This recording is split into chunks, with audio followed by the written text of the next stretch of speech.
les había dicho, vamos a poner en pausa por algunos domingos esta serie de la Epístola a los Corintios que habíamos estado estudiando. Y vamos a tener 4 mensajes en lo que nos queda de diciembre relacionados con la Navidad, relacionados con el Adviento de este año en el que estamos viviendo. De tal manera que hoy vamos a ir directamente hasta Génesis 3 para hablar sobre la esperanza futura. Y vamos a leer juntos allí este texto relacionado con la desobediencia y la caída de la humanidad. Génesis 3, vamos a leer todo el capítulo 3, los 24 versos. Estoy leyendo la Nueva Biblia de las Américas y dice de esta manera: la serpiente era más astuta que cualquiera de los animales del campo que el Señor Dios había hecho. Y dijo a la mujer: aunque Dios les ha dicho, no comerán de ningún árbol del huerto. La mujer respondió a la serpiente: del fruto de los árboles del huerto podemos comer, pero del fruto del árbol que está en medio del huerto, Dios ha dicho, no comerán de él, ni lo tocarán para que no mueran. Y la serpiente dijo a la mujer: ciertamente no morirán, pues Dios sabe que el día que de él coman, se le abrirán los ojos y ustedes serán como Dios, conociendo el bien y el mal. Cuando la mujer vio que el árbol era bueno para comer y que era agradable a sus ojos y que el árbol era deseable para alcanzar sabiduría, tomó de su fruto y comió. También dio a su marido que estaba con ella y él comió. Entonces fueron abiertos los ojos de ambos y conocieron que estaban desnudos y se cosieron hojas de higuera y se hicieron delantales. Y oyeron al Señor Dios que paseaba en el huerto al fresco del día. Entonces el hombre y la mujer se escondieron de la presencia del Señor Dios entre los árboles del huerto, pero el Señor Dios llamó al hombre y le dijo: ¿dónde estás? Y él respondió: te oí en el huerto, tuve miedo porque estaba desnudo y me escondí. ¿Quién te ha hecho saber que estabas desnudo?, le preguntó Dios. ¿Has comido del árbol del cual yo te mandé que no comieras? El hombre respondió: la mujer que tú me diste por compañera me dio del árbol y yo comí. Entonces el Señor Dios dijo a la mujer: ¿qué es esto que has hecho? La serpiente me engañó y yo comí, respondió la mujer. Y el Señor Dios dijo a la serpiente: por cuanto has hecho esto, maldita serás más que todos los animales y más que todas las bestias del campo. Sobre tu vientre andarás y comerás polvo todos los días de tu vida. Pondré enemistad entre tú y la mujer, y entre tu simiente y su simiente. Él te herirá en la cabeza, y tú le herirás en el talón.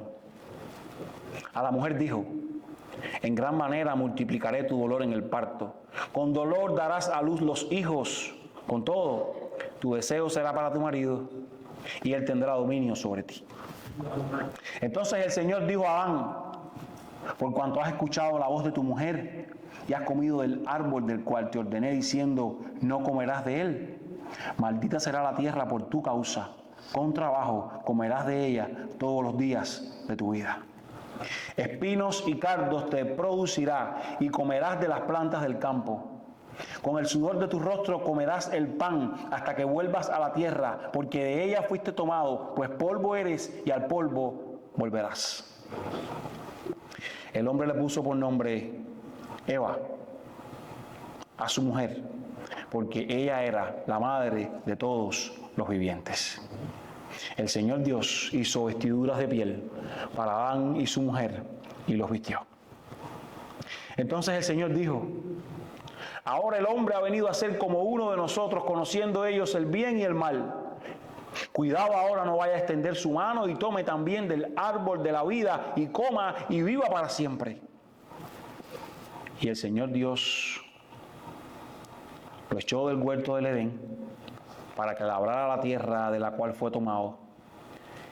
Expulsó pues al hombre al oriente del huerto del Edén, puso querubines y una espada encendida que giraba en todas las direcciones para guardar el camino del árbol de la vida. La desobediencia y la caída de la humanidad relatada en este capítulo 3. Y yo no sé si a usted le ha pasado que hay días que se levanta completamente desesperanzado. Días en los que mira a su alrededor y aunque ve cosas buenas, aún así usted se siente mal. No sé si han habido esos días que algún deseo no cumplido, que algún sueño frustrado, una mala noticia, algún sufrimiento por el que usted está atravesando, le tiene triste, le tiene sin esperanza, le tiene con el corazón pesado, le tiene preocupado. ¿Ha tenido usted ese sabor amargo, ese peso en el corazón que produce alguna experiencia negativa que nos tiene por unos días así? Usted puede estar bien por momentos, pero por momentos recuerda esa dificultad y le viene ese sabor amargo. Bueno, esta era precisamente la condición del pueblo de Israel. Después de recordar la esclavitud en Egipto, después de vagar un tiempo por el desierto intentando llegar a la tierra prometida, mientras mucho tiempo después estaban en el exilio tras ser expulsados de Canaán por su desobediencia, desesperanza total. ¿Y qué tiene que ver la desesperanza de Israel en estos momentos de la historia que les relaté con este texto de Génesis 3? ¿Qué tiene que ver? Es que el libro de Génesis fue escrito primeramente a ellos, a esta generación que salió de Egipto, que caminó por el desierto, que fue expulsado de la tierra. Y la mayoría de los eruditos están de acuerdo con que Moisés escribió el Pentateuco, o sea, Génesis, Éxodo, Levíticos, Números, Deuteronomio. Y cuando se comparte con ellos este libro de Génesis, esto estaba trayendo la esperanza que ellos necesitaban escuchar en medio de momentos de dificultad. Ellos escuchaban y necesitaban escuchar que aunque el hombre había sido desterrado por su rebeldía del paraíso, aún así Dios había extendido gracia. Y el objetivo de Dios al inspirar a Moisés a escribir estas líneas, de las cuales forman parte del capítulo 3, era enseñar a Israel que en medio de su adversidad, cuál era el origen del quebrantamiento, del dolor, del sufrimiento en la vida. Él quería decirles, allí comenzó todo por lo que ustedes están pasando, todo por lo que ustedes están sufriendo hoy, comenzó allí en el huerto del Edén. Y les cuenta la historia de los orígenes. Les cuenta que no siempre fue así, les cuenta que había un paraíso precioso creado para los hombres y que de allí el hombre se cayó por su desobediencia. Y nosotros estamos hoy leyendo solo el capítulo 3, pero es toda una unidad narrativa que viene desde el capítulo 2, verso 4, en el cual específicamente comienza a contar: estos son los orígenes de los cielos. Así comenzó todo, y esto pasó con el hombre. Así es que Moisés les quería contar a ellos cómo era al principio. ¿Qué ocurrió con la buena creación de Dios? ¿Por qué tanto sufrimiento hoy en el mundo? ¿Por qué mueren los hombres? Dios quiso que Génesis 3 llegara a una humanidad desesperanzada en cualquier momento de la historia, incluso hoy a nosotros aquí, que hoy leemos también esta palabra, para decirnos que aunque Dios ha desterrado a la humanidad rebelde de su presencia, ha extendido gracia con el fin de restaurarle en su reino. Esta es la verdadera Navidad olvidada entre luces, entre compras, entre cánticos y entre tantas cosas hoy en día. El niño que ha venido no fue solo un niño. Fue un hombre que murió para hacer posible la comunión que se había perdido en el Edén. Y nosotros vemos que a pesar de ese destierro, a pesar de ese juicio, en estas páginas de Génesis, también gracia fue extendida. El juicio era gracia para ellos. Así es que en los versos del 1 al 6 vemos que Dios ha extendido gracia a pesar de la desobediencia del hombre. El hombre ha desobedecido y Dios aún así le ha extendido gracia. ¿Qué es lo que ha ocurrido aquí en estos versos del 1 al 6? Tome su Biblia en su mano. En la armonía del paraíso, en toda aquella bondad que había en el paraíso, en toda aquella perfección que había en el paraíso, entra en acción la serpiente, que es descrita aquí por el autor como la más astuta de los animales del campo, la más engañosa. Y es interesante que Satanás escogería un instrumento idóneo para llevar a cabo su plan. El autor quiere mostrarnos, la serpiente era engañosa y esta es justamente la que escoge Satanás para engañar a alguien con la materia, lista para cumplir con ello. Y esta serpiente tenía algo especial, yo no sé si usted se ha percatado. Esta serpiente, ¿qué hacía? Hablaba. Las serpientes no hablan, ni en el paraíso. Lo que nos dice que Satanás se había apoderado del animal y que a través de ella hablaba, tentaba, quería hacer caer la creación de Dios. O sea, que Génesis 3 nos está relatando la entrada del pecado en la humanidad, la entrada del pecado en el hombre. No en el mundo, porque antes de ser tentada Eva, ya había un tentador, ya había pecado. Satanás ya había sido desterrado. Y Jesús describe al diablo como un mentiroso, como un padre de mentiras, exactamente como esta serpiente descrita aquí al inicio de Génesis, en Juan 8:44. En el libro de Apocalipsis 12:9, Juan escribe acerca de la serpiente antigua que se llama Diablo y Satanás, la cual engaña al mundo entero. Es el diablo o Satanás quien está hablando aquí en Génesis a través de la serpiente. Entonces, ¿qué hace Satanás usando esa serpiente? Tuerce la palabra de Dios. Fíjate que no viene abiertamente a decir yo soy el diablo. No viene abiertamente como lo pintan en los dibujos, con dos tarritos, con un tridente. Se enmascara para engañar astutamente en cada época. Y viene a torcer la palabra de Dios. ¿Qué le dice a la mujer? ¿Qué le dice a la mujer? Verso 1.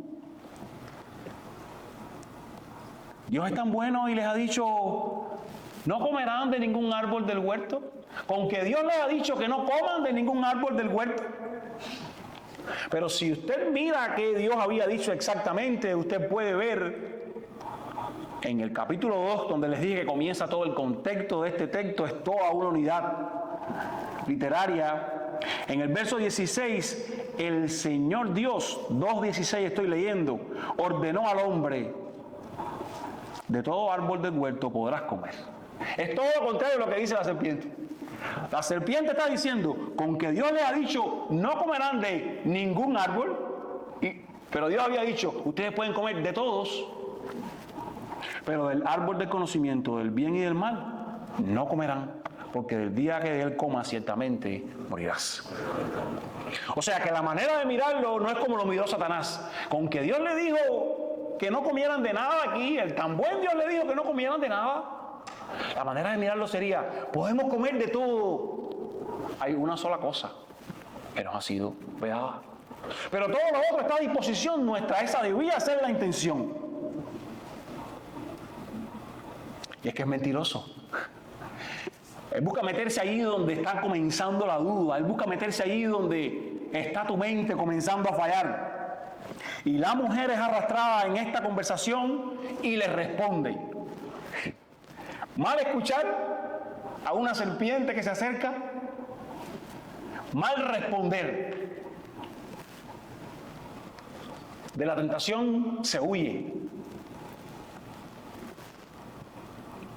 Pero miren, la mujer añade algo a lo que Dios había dicho.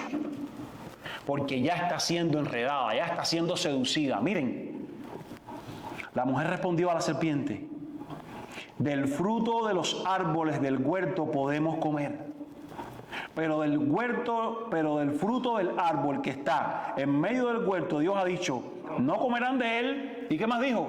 Ni lo tocarán. Pero Dios tampoco dijo eso. Si usted mira en versos 2, 16 y 17, lo que dijo Dios solo dijo, ustedes no pueden comer. Y entonces, ahora la mujer ha hecho una añadidura a la escritura. No se puede ni tocar. No podemos comer, no podemos ni tocarlo. Ella añadió, y añadir a lo que dice la Biblia, aunque sea con las mejores intenciones, quiero decirle, también es pecado. Con las mejores intenciones, porque a veces queremos añadir algo a la escritura con simplemente establecer límites, establecer pautas, pero es irte por encima, se convierte en legalismo. Usted quiere ser más santo que el mismo Dios, usted quiere poner una norma que está por encima de la de Dios, no podemos ni tocarlo. Así es que con la puerta abierta, Satanás entra, se sienta, se despacha. Versos 4 y 5. Y básicamente lo que está diciendo es, Dios es un mentiroso. Versos 4 y 5. Ustedes no van a morir. Más bien los ojos de ustedes van a ser abiertos y van a conocer el bien y el mal. En otras palabras, ustedes no van a necesitar más a Dios. Por su cuenta ustedes van a poder vivir separados de Él. Completamente independientes de Él. Ustedes llegarán a ser como Él, llegarán a ser como Dios, llegarán a ser dioses. Y miren cómo la tentación distorsiona la identidad de quién es una persona. ¿Quién es un hombre? Un hombre, no un Dios. Criatura de Dios, creado por Dios. Están bien establecidos los límites. Y la serpiente viene y mete esto aquí, que en estos días también nos meten en la cabeza a nosotros. Tú puedes llegar a ser. Y llega el momento que nos llegamos a creer dioses con esta mentira tan antigua. Así que la mujer comienza a ver el árbol como nunca lo había visto. Dice que ella lo ve ahora, que era bueno para comer, que era agradable, que era deseable. Fíjense que la decisión que la mujer toma de comer este fruto, que no era una manzana, o al menos no lo dice en ningún lado en la Biblia, como se lo han inventado alguna gente, podía haber sido cualquier otra cosa. Su decisión de comer se basó solo en su gratificación, solo en que le gustaba su sentido. Se ve bien, quiero comerlo. Comió y dio a su marido, que estaba con ella. Esta es una pregunta que las personas se han hecho. ¿Dónde estaba Adán? Y tengo que aclarar porque también he leído mucho la Reina Valera.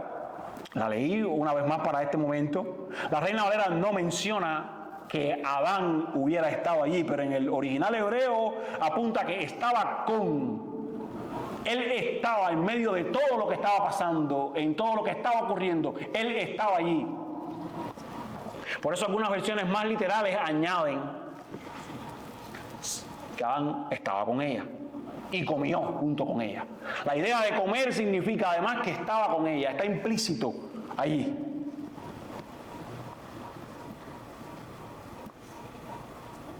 ¿Por qué pecaron ellos en su estado de inocencia? La pregunta que muchos se hacen también. Sencillo, porque ese estado implicaba la capacidad que ellos tenían de fallar, de escoger, de desobedecer. Y amado hermano, cuando usted ve esta historia y la lee una vez más, usted se da cuenta que a Satanás no se le puede dar ni el más mínimo espacio. Ni el más mínimo espacio. Es homicida, es destructor. No se le puede escuchar, no se puede convencer, es huir. ante sea cual sea la manera que Él venga a nosotros. Y al igual que Eva, somos tentados a escuchar la mentira. Somos tentados a darle taller, a mirar lo apetecible que tiene el pecado, a desearlo, y no exteriormente, en el corazón. Allí empieza la batalla. Allí es donde todo debe ser transformado. Y si los estás mirando muy lejos, si te crees mejor que ellos, siempre me gusta decir cuando miro este texto que si tú hubieras estado allí no hubieras hecho diferente. Si tú hubieras estado allí, es posible que no solo hubieras dado un mordisco a aquel fruto, hubieras llevado para casa y hubieras hecho un dulce, hubieras hecho mucho más. No solo te lo hubieras comido. No se sabe si fue una persona. Así que, como Adán fue tentado por Satanás, Jesús también sería tentado por Satanás. Sin embargo, mientras que Adán desobedeció a Dios en el paraíso y siguió a Satanás, Jesús obedeció a Dios en el desierto y rechazó a Satanás y lo mandó a irse fuera. Vete. El primer Adán, el segundo Adán, en una misma situación, expuestos a Satanás. Uno cede a sus deseos, otro le dice a Satanás, vete.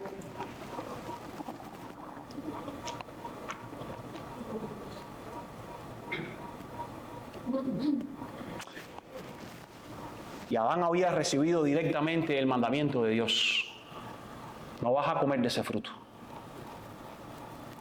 2, 16 y 17, ya los leímos ahorita. El Señor Dios ordenó al hombre: de todo árbol del huerto no podrás comer. Podrás comer, pero del árbol del conocimiento del bien y del mal no comerás, porque el día que lo comas ciertamente morirás. Y en cuanto comenzó aquella conversación con Eva, allí mismo a Adán le tocaba parar la conversación. Y la mujer parar de escuchar. Allí mismo. Porque había un mandamiento de Dios. No hay manera de negociar, hay un mandamiento de Dios. Y cuando comenzamos a escuchar, intentando ablandar el mandamiento de Dios, intentando torcer el mandamiento de Dios, ocurre lo que aquí ocurrió. Cuando intentamos buscar variantes para irnos un poco al límite, ocurre lo que aquí ocurrió. El mandamiento de Dios es como es. Obediencia es lo que se necesita. Como Jesús, vete, Satanás. Y cuando yo veo a Adán fallar aquí, pienso en mi responsabilidad como hombre, en mi hogar, ante mi familia, en mi iglesia. Pienso en tantos hombres aquí, incluso en las mujeres de estos hombres. Porque, hombre que me escucha, tú tienes una responsabilidad de peso en tu casa que no puedes delegar. Te toca a ti. Tú tienes que dar el paso al frente. Tú tienes que hacerlo. Y la mujer debe saber cómo no usurpar ese lugar que le toca al esposo. Porque esa es la otra. Ante el hombre achantado, también mujeres usurpan su lugar. Pero nosotros vemos a un Adán que su mujer está siendo tentada y guarda silencio. Y no hace nada. Y se queda sentado.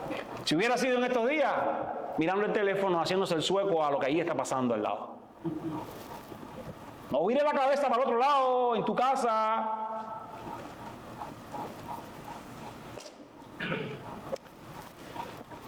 Permite que su esposa transgreda el mandamiento de Dios y luego él mismo lo transgrede. La orden que Dios había dado. Y esto no es machismo, hermanos, amigos que nos escuchan, esto es diseño de Dios en la Biblia.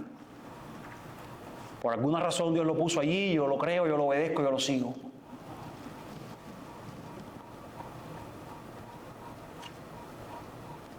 Y el tema de que las mujeres han sido puestas como ayuda idónea para sujetarse a sus esposos, a los hombres. No es solo un problema cultural de Corinto que vamos a seguir estudiando más adelante. Si usted lo mira, viene desde el inicio de las páginas bíblicas. Aquí está en Génesis, arrancando la historia.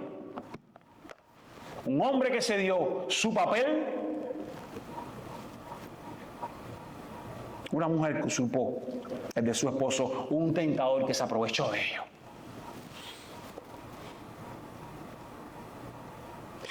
Y mire usted que en el verso 9, cuando Dios llama a contar a alguien, ¿Dios llamó a quién? ¿A quién? No fue a Eva, fue a Adán. ¡Ey, Adán! Dios llamó al hombre y le dijo, ¿dónde estás? Él comenzó a pasear por el huerto y dijo, Eva, tú que fuiste la que conversaste, voy a hablar contigo. No, el primero fue, Adán, ¿dónde estás? Y después, pues cada cual cogió lo suyo. Pero en ocasiones las hermanas dicen, es que mi esposo no sabe mucho de la Escritura, él es inmaduro. Y mi respuesta es, ayúdalo, potencialo para que sepa, para que te lidere, pero no usurpe su lugar. Y hay hombres que dicen, es que yo no sé mucho. A ti te digo, aprende, crece, sacrifícate, desvélate, pero cumple con tu rol, el que te ha dado la Biblia, de cuidar de tu casa, de proteger tu casa, de pastorear tu casa. No es nada más traer el cheque para que se paguen las cosas y sentarte ahí a ver cómo se hace todo lo otro.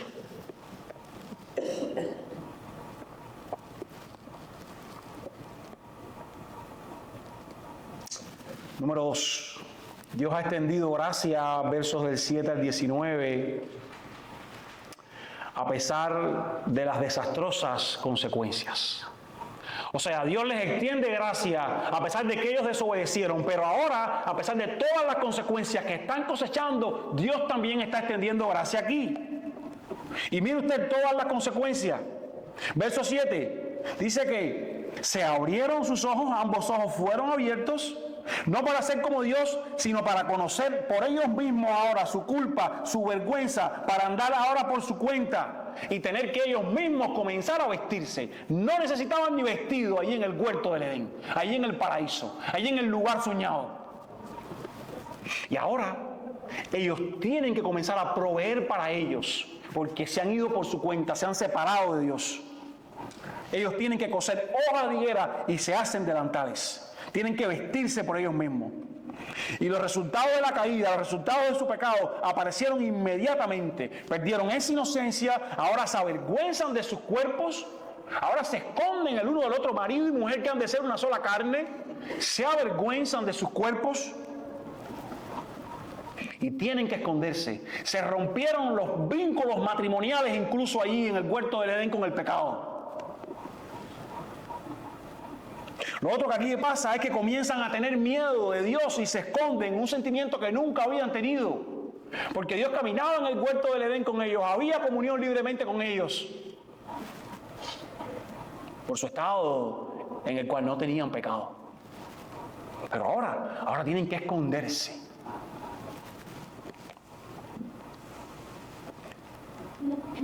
Ahora están espiritualmente muertos. Y dentro de unos años sus cuerpos físicos también morirían.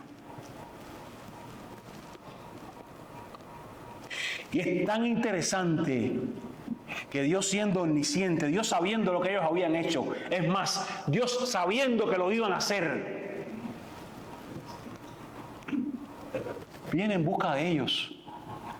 Usted ve siempre el deseo de Dios de interactuar, de acercarse al hombre. Nosotros nos escondemos, nosotros huimos, pero Dios se acerca. Dios viene a ellos y les pregunta cosas que ya sabe. ¿Dónde estás? Como si Dios no supiera dónde estuviera. ¿Quién te ha hecho saber que está? Dios entabla una conversación con ellos porque quiere tener diálogo, aún con lo malo que han hecho, aún con lo desastroso de sus consecuencias.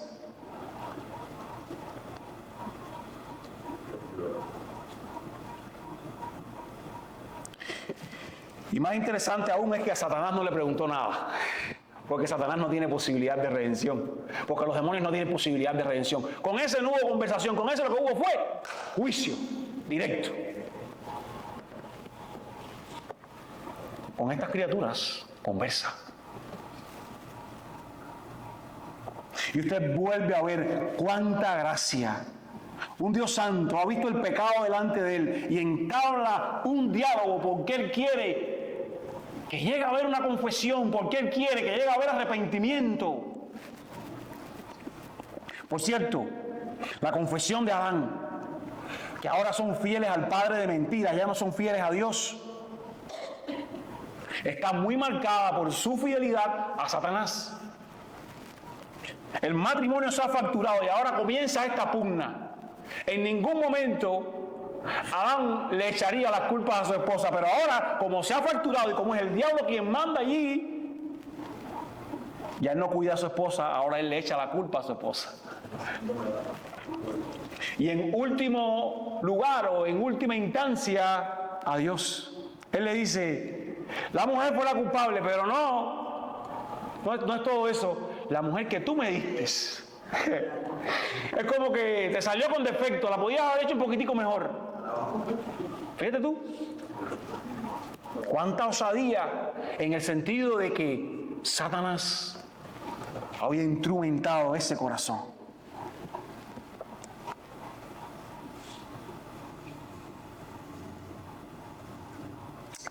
Eva dice, no,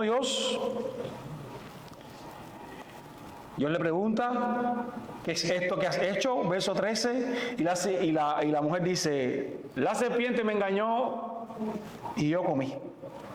O sea que nadie tiene culpa. Nadie es culpable. Escucha, seas un creyente o no lo seas, el arrepentimiento genuino y sincero no es solo el inicio de la vida cristiana. Eso es la vida cristiana. Usted se está arrepintiendo constantemente. Por eso quien no muestra una vida digna de arrepentimiento, como hablábamos hoy en esta clase de membresía, no es digno de llamarse cristiano. No podemos llamarle hermano. Porque el cristiano se duele con su pecado y llega a reconocer, yo fallé, perdóname, Dios de los cielos y la tierra. Así comienza la vida cristiana. Reconocer, yo soy un pecador, necesito la gracia de ese Dios que ha venido por mí a conversar, a llamarme. Salva mi corazón. Por mí mismo fui por el mal camino. Así es que el juicio está por venir. La primera llamada es la serpiente, verso 14. Ella le dice, tú vas a ser maldita más que todos los animales. Maldición es lo opuesto a bendición. La serpiente se arrastraría, comería polvo como un símbolo de humillación extrema que duraría para siempre. Esa va a ser tu condición. Físicamente, como animal, serías maldita. Y entonces ahora en el verso 15 le dice algo más a la serpiente, porque Dios le está hablando a la serpiente, le está hablando de un juicio a la serpiente. Le está echando en cara incluso que su intento de tergiversar su palabra solo está trayendo a cumplimiento el plan de Dios. Él le dice, pondré enemistad entre ti, o sea, la serpiente, y la mujer, y entre tu simiente y la simiente suya. Dice más, dice, él, o sea, la simiente de la mujer. Y me gusta que directamente dice él, porque la simiente de la mujer se refiere a alguien, se refiere a Cristo. Él te herirá en la cabeza y tú lo herirás en el talón. Y después de maldecir a la serpiente física, ahora maldice a la espiritual, a la antigua, al mentiroso.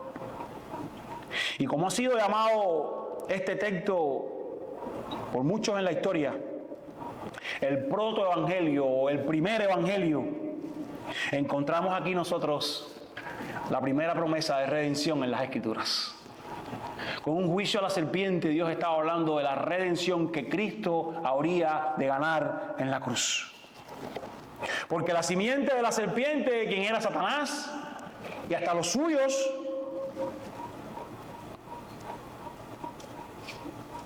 heriría a Cristo con un golpe menor.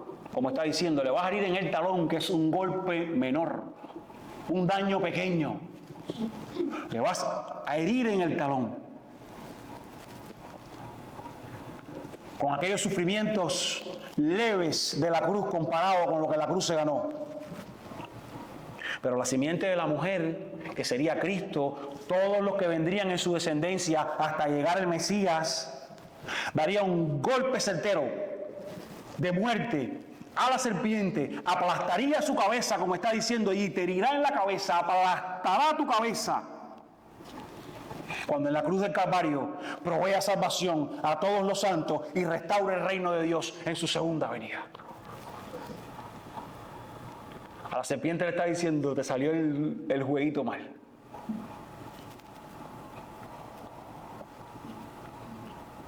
Cristo Jesús salvará esta humanidad.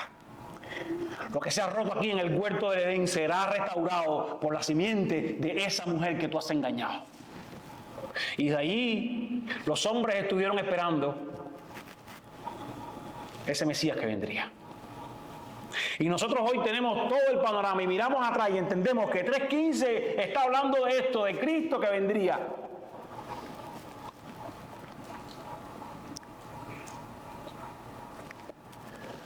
A la mujer también se le habló sobre su juicio, pero a esta no se maldice. La serpiente fue maldita. A la mujer se le castiga en su labor de madre y esposa. Es un recordatorio que fue la mujer quien dio nacimiento al pecado de la raza humana y que lo transmite a sus hijos en cada uno que nace. Cada hombre es pecador. No hay uno bueno, como dice Romanos. Cada uno, desde Adán, necesita la gracia de Cristo.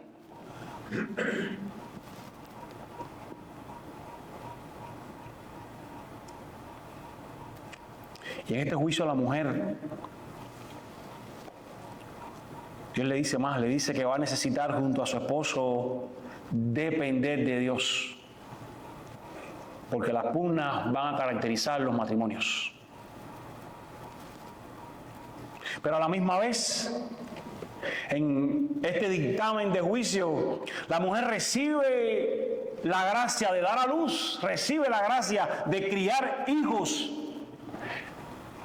Eva específicamente está siendo llamada la madre de los vivientes, o sea, en su descendencia ella traería al Mesías. En medio del juicio, gracia. Mire usted. Recibe la posibilidad de Eva de recibir la restauración de la relación matrimonial a través de la nueva vida en Cristo Jesús. Es allí donde se cumple. De tal manera que los dolores en el parto son una consecuencia, son un recordatorio para las mujeres del pecado original. Adán, versos 17 y 19, sería castigado en su labor de proveedor y de cabeza de la raza humana. La tierra, el objeto de trabajo del hombre, ya no sería gobernada por el hombre, porque si usted recuerda, el hombre fue puesto y podía señorear sobre la tierra, sobre los peces. No, ahora era al revés. Ahora el hombre sería gobernado por la tierra, pasaría trabajo para obtener el beneficio de ella. No es que no se trabajaba en el huerto del Edén, era que el trabajo era sin ese sacrificio que hoy tenemos como resultado del pecado. El hombre laboraba en el huerto del Edén. Para algunos vagos que dicen en el huerto del Edén no se trabajaba. Se trabajaba, pero no como hoy. No como después del pecado. Así es que el hombre pasaría el trabajo para obtener fruto de la tierra. Y en lugar de vivir en un bendito paraíso con mucha comida, la gente viviría en una tierra que ahora Dios había maldecido. Y que tenían que luchar con ella para poder obtener su beneficio. Y que tenían que con el sudor de su frente extraer sus beneficios. produciría espinos, produciría cardos. Es aquí que el trabajo para que tuviera significado comenzaría a ser duro. Con el sudor de ese rostro, Adán iba a comer el pan como cada uno de nosotros. Y luego viene el castigo final. Hasta que vuelvas a la tierra, porque de ella fuiste tomado. Eres polvo y al polvo volverás. La muerte física, la cual no había sido diseñada para ellos. Todo ser humano está hecho de ese polvo, está hecho de esa tierra, y allí va a volver. El castigo final por el pecado es la muerte, como nos dice Romanos. La paga del pecado es la muerte, mas la dádiva de Dios es vida eterna en Cristo Jesús. Aún así, amados hermanos, miren cuánta gracia en Dios. Verso 21. Miren cuánta gracia en Dios. ¿Qué hace el Señor? Ellos están vestidos como se pudieron vestir por su cuenta, intentando por sus fuerzas hacer ellos algo. Están vestidos de hojas que se cosieron de altares, hojas que son perecederas. ¿Qué hace Dios? Verso 21. Los viste de piel. Y aquí hay un contraste muy grande entre lo que ellos pueden proveer para ellos y lo que Dios puede proveer para ellos. Muy grande. Adán y Eva podían proveer túnicas que se iban a desvanecer. Dios estaba proveyendo para ellos túnicas duraderas, pero hay más. Las túnicas de piel que Dios estaba proveyendo para ellos implicaba algo más que en un chasquido de dedo traerlas delante de ellos. Implicaba sacrificar un animal, tomar la piel y vestirles. O sea, que la primera muerte debía haber sido la de Adán, pero por gracia no fue la de Adán, fue la de un animal, para vestirle a él. Y yo no sé si vas cayendo, pero en la misma forma, Cristo Jesús ha venido a ser el Cordero perfecto de Dios que Juan 1:29 nos dice. He aquí el Cordero de Dios que quita el pecado del mundo, que cubre.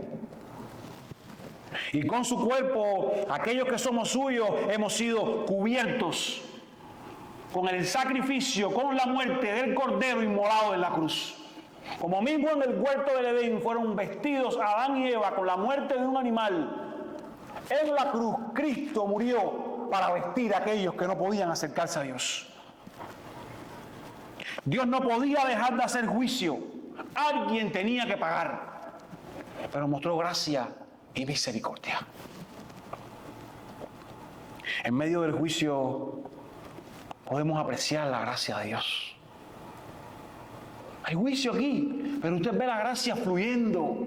Usted ve el favor fluyendo. Era muerte lo que merecían y Dios les ha vestido. Era muerte lo que merecíamos usted y yo. Y Dios nos ha vestido con su gracia. Nos permite entrar en su comunión.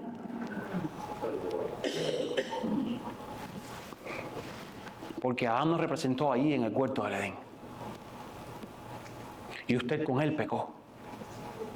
Y usted con él está separado de Dios si no es por la obra de Cristo Jesús. Y usted necesita, lejos de tanto rodeo y decir, yo no he fallado, yo soy bueno, yo no he pecado, decir, yo he pecado, oh Dios, que la obra de tu Hijo Cristo limpie mi corazón, salve mi corazón, te necesito. Eso es la Navidad, la verdadera Navidad. Más que el niño bonito puesto en un pesebre, que no nos fue llamado a recordar. Más bien su muerte y su cruz nos fue llamado a recordar a nosotros. Y su resurrección.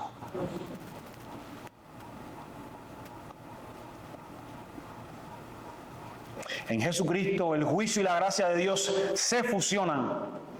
En la cruz Jesús lleva el juicio de Dios para que la gracia de Dios pueda salvar a muchos. Y si tú no eres cristiano, si tú has participado culturalmente de la iglesia Yo quiero decirte que estás en la misma condición que terminaron Adán y Eva, desterrados de aquel paraíso, necesitados de la gracia de Dios. Tú has desobedecido, tú has fallado, tú has arrastrado consecuencias de tu pecado hasta este día y necesitas decirle a Dios: ¿cómo vengo delante de ti? ¿Cómo me paro aquí? Alguien tiene que pagar.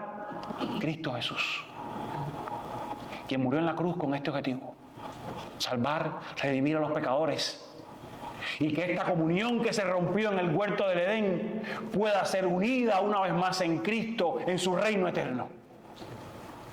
Entonces usted le dice: me arrepiento de mis pecados, me arrepiento de donde fallé, me arrepiento de todo lo que he hecho, tan peor como aquel pecado de Adán y Eva. En la gracia de tu Hijo Cristo pido que me perdones, pido que me salves, pido que me hagas un hijo tuyo, pido que yo pueda tener comunión contigo y yo pueda comenzar a caminar en esa armonía. La resurrección de Jesús de la muerte fue la prueba más positiva de que la simiente de la mujer obtuvo la victoria sobre Satanás. Como dice Hebreos 2:14, Cristo compartió nuestra carne y sangre para anular mediante la muerte el poder de aquel que tenía el poder de la muerte, es decir, el diablo. Esto hizo Cristo en la cruz. Esto fue profetizado desde Génesis 3:15.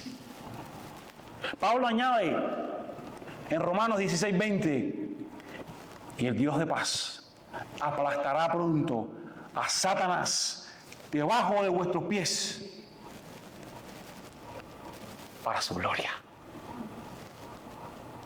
A pesar de las consecuencias, Dios ha mostrado gracia en Cristo. Gózate en esto.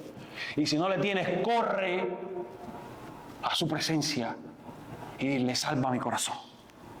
Número 3, Dios ha mostrado gracia a pesar del estado caído del hombre, a pesar del estado separado de Dios del hombre. Versos del 20 hasta el 24. En esta última sección, específicamente en el verso 22, ahora hay una conversación en el seno del Dios triuno, porque Dios está diciendo una vez más: ahora el hombre ha venido a ser como uno de nosotros. Dios no está hablando con los ángeles. Dios no está hablando como si Él... Allí en aquel seno de la Trinidad, Dios está diciendo: el hombre ha desobedecido y volvemos a encontrar nosotros aquí gracia en medio del juicio. Escuche por qué. Porque expulsarlos en su condición caída del huerto del Edén es un gesto de misericordia. Ellos estaban caídos y ahora Dios dice: el hombre ha venido a ser como uno de nosotros. Eso significa que de forma limitada ellos llegaron a conocer el bien y el mal, no mediante la santa omnisciencia que Dios tiene, sino por experiencia personal. Ellos han vivido, ellos han experimentado.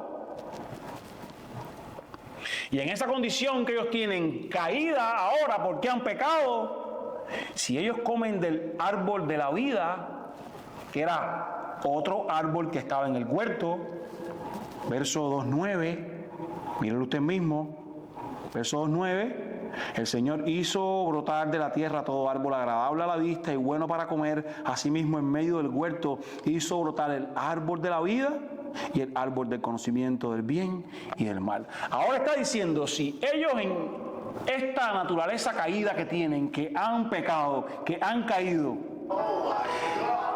llegan a creer,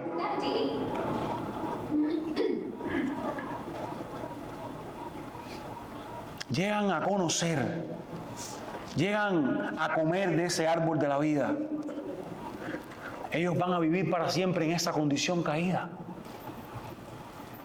Si el hombre se comienza a alimentar de este árbol que da vida eterna y se mantiene aquí en el paraíso sin que yo lo expulse en su condición caída, él va a vivir caído para siempre. ¿Usted se imagina a un hombre como Hitler viviendo para siempre? Y Dios dice, así no puede vivir aquí. En ese penoso estado, maldito de pecado, tiene que salir de aquí, tenemos que echarle de aquí, de tal manera que los echa del huerto del Edén como otro gesto de gracia. Yo no te voy a permitir que vivas toda la vida en ese estado penoso de pecado. Y le echa de allí. Y de esta forma Dios limpia su templo, limpia su santuario, limpia el jardín. Y dice el texto, ahí al final del verso 3, del capítulo 3, verso 24, los expulsó y puso allí querubines, o sea, ángeles que custodiaban el camino a ese árbol de la vida. Y había una espada encendida que giraba en todas las direcciones para guardar ese camino. Allí nadie podía pasar. Lo que significaba que no había manera humana de volver a tener acceso al árbol de la vida. Ellos anteriormente tenían acceso a este árbol. Allí vivían en medio de ese paraíso. Pero ahora no había manera humana de que por sí mismos en su pecado pudieran acceder. Fueron echados del paraíso. No podían ni acercarse allí porque morirían completamente. Y de esta forma el hombre quedó desterrado del jardín, desterrado del paraíso, desterrado de la presencia de Dios. Adán y Eva perdieron su lugar en el huerto de Dios. Porque eso es lo que hace el pecado, separarnos de Dios. La intimidad con Dios es reemplazada cuando pecamos por el distanciamiento de Dios. Esto pasó con el hombre. Esto pasa con cada hombre que no está en Cristo, está separado de Dios por su pecado.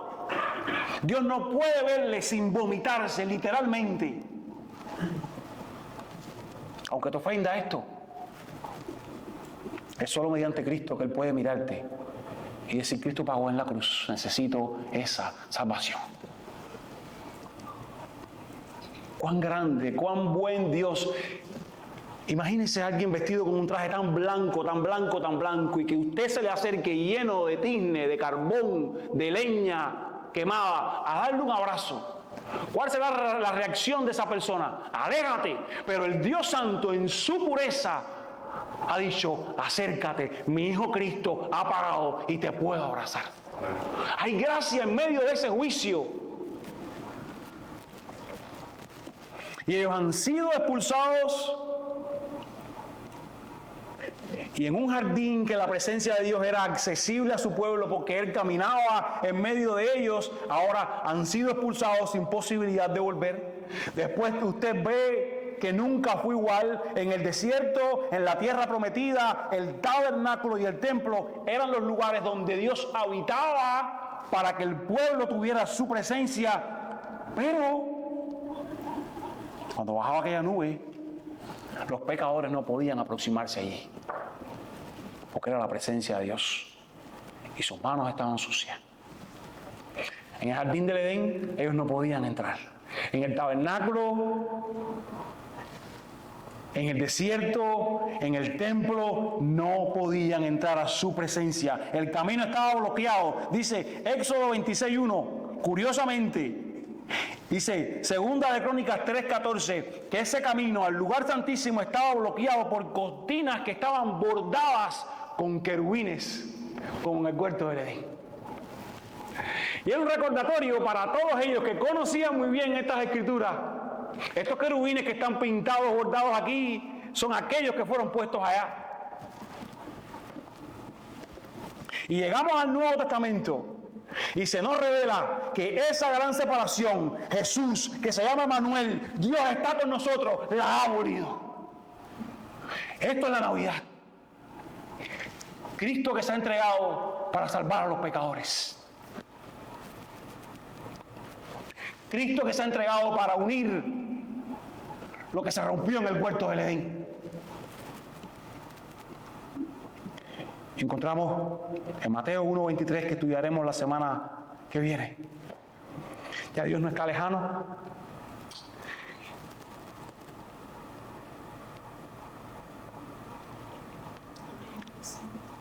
Dios ha permitido que mediante su Hijo Cristo accedamos a su presencia y tengamos comunión con Él. Esto es algo para agradecer cada día, para gozarte, para vivirlo, para decirle gracias a Dios. En medio de mis dificultades, en medio de mi persecución, yo he sido salvado, yo soy un redimido, yo tengo a Cristo. Y Jesús, quien llamó a su cuerpo el templo en Juan 2:19, cuando exhaló su último aliento, usted sabe qué ocurrió. El velo del templo se rasgó de arriba abajo. Y esta cortina que impedía a la gente entrar en la presencia de Dios, esta cortina que también estaba bordada por aquellos querubines como un recordatorio a la gente pecadora, esa cortina fue rajada en dos.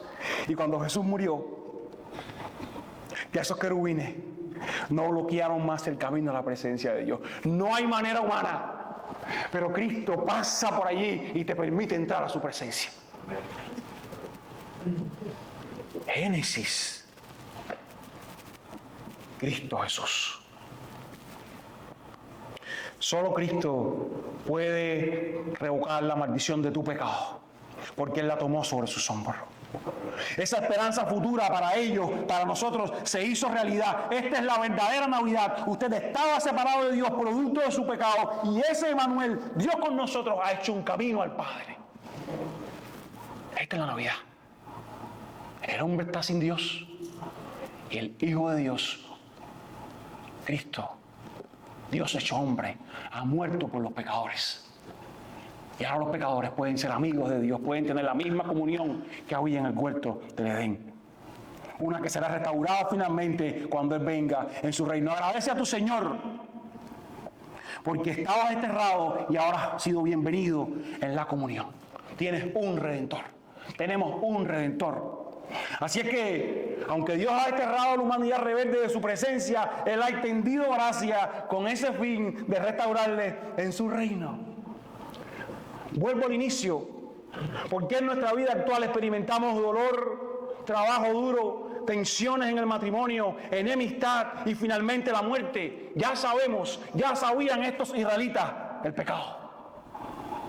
El pecado. La muerte.